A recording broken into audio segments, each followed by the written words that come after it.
Hey everyone, welcome back to another episode where I marathon and review each Disney animated movie from Snow White and the Seven Dwarfs to the present.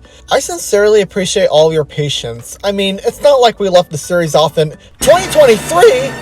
Bro, am I this lazy? No, it's college that's a problem.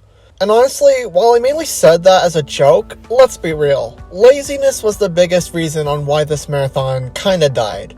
But it's not like I didn't love making these videos. I just got distracted pumping out other content and experimenting with other video ideas. But enough babbling. How should I fix this? How about some more Harry Potter? Aha! Oh, okay. The Aristocats from 1970 is the 20th film of the Walt Disney Animation Studios library. While a beloved classic to a lot of people, by the present day, it's infamously remembered as being the last movie approved by Walt. This is because during the making of the previous film, The Jungle Book, Walt Disney had passed away from lung cancer in 1966.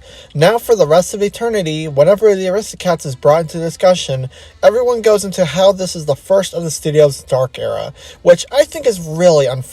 Yeah, the troubled period before the Disney Renaissance is by far more interesting than the Aristocats, but I don't think that should devalue this film's existence, because despite it being perhaps the most meh film in the studio's entire catalog, it's still a good movie.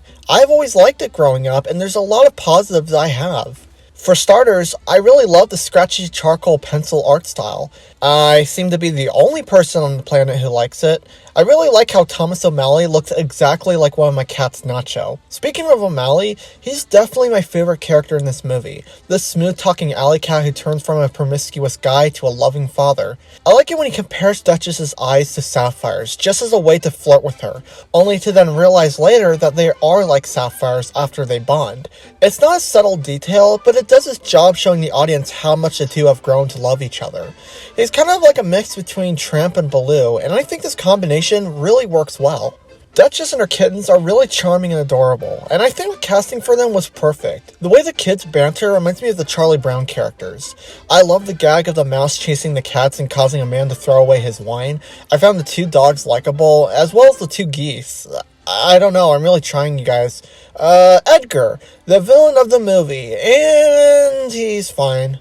He definitely serves his purpose well and does have some sinister intent, but man, is he a weak antagonist or what? It's kind of nice that he's not absolutely malicious, otherwise he would have just killed the cats instead of releasing them into the wild, but he has so many stupid moments that completely diminishes his role as a competent character. Why would Edgar just admit out loud what he did to the cats? What if some human walks in? What if the old lady overheard him? Is he stupid? In fact, he is stupid, because even if the cats got their owner's money, Edgar would still have control over it because cats can't use money. I'm not gonna lie to you guys, I personally think this film's plot would have worked better if the cats were human, but I guess talking cartoon animals sells better, I guess. With Edgar, I do think he works well for the movie he's in, and I think the only reason I find him forgettable and lame is because I'm subconsciously comparing him to other, better Disney villains. Ones that would murder their brother for the throne, or ones who would use religion as a shield to justify their lust and wrath. Which is honestly wrong. That's like comparing the actions of Gladys Sharp from Over the Hedge with the actions of Lord Shen. What if we have a potential pandemic on our hands? Also, I always assume that Edgar just ends up in Timbuktu, but after this rewatch, he might have died in that trunk since there's no food, water, or air holes. Yikes, what a horrible way to go out.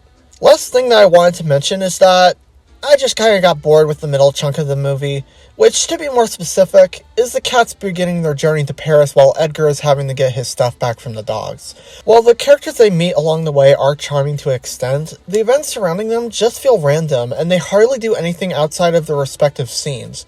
Compare someone like Uncle Waldo or Napoleon to Roquefort. Roquefort actually has an established relationship with Duchess and her kittens, and plays a major and satisfying role in the climax. Thus, his existence feels more appropriate and hard to remove. And since this is a Disney review, we're sticking with tradition and ranking all the major songs, which there's 4 I think. I don't know, I'm not counting something like Rockabye Kittens, that's not a real song. 4th place, The Aristocats. It's very appropriate that it's sung in French, and it's a good background song for the opening credits. 3rd place, Scales and the Progrios. There's not a lot to say about this one, other than it's cute. I like when Berlioz did his piano solo, that was funny. Second place, Thomas O'Malley. It's a smooth-sounding song with smooth vocal performances from Phil Harris. It's perfect at introducing O'Malley's flirtatious personality, and I like how the lyrics at the beginning implies all the names he's been given by past owners. And in first place, oh, come on, you all know what it is. Everybody Wants to Be a Cat.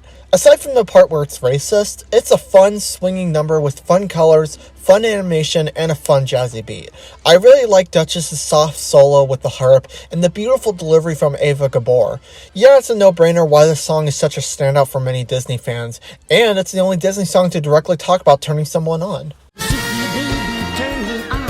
So, yeah, that's my thoughts on the Aristocats. I really want to hammer it home that this isn't a bad movie. I just don't have a lot to say about it regarding both negatives and positives, which really sucks and baffles me that this review is so short. I mean, I grew up with this film. You'd think that I would have much more to say about a film I've seen at least 20 times, in contrast to the previous film, The Jungle Book, and the film after this, Robin Hood. While simplistic with its premise, it's a very cute film with a lot of fun characters. It's got some swinging songs, some nice animation, adorable voice acting, and some memorable characters, despite having a lack of story content. I'm giving the Aristocats 1970 a well-deserved 6 out of 10. You're gonna review the next Disney movie, Robin Hood, right? Come on, you gotta. It's my favorite Disney movie aside from The Emperor's New Groove. Now wait a minute, Mom. I run this channel. I say when I'm reviewing Robin Hood, I'm reviewing Robin Hood.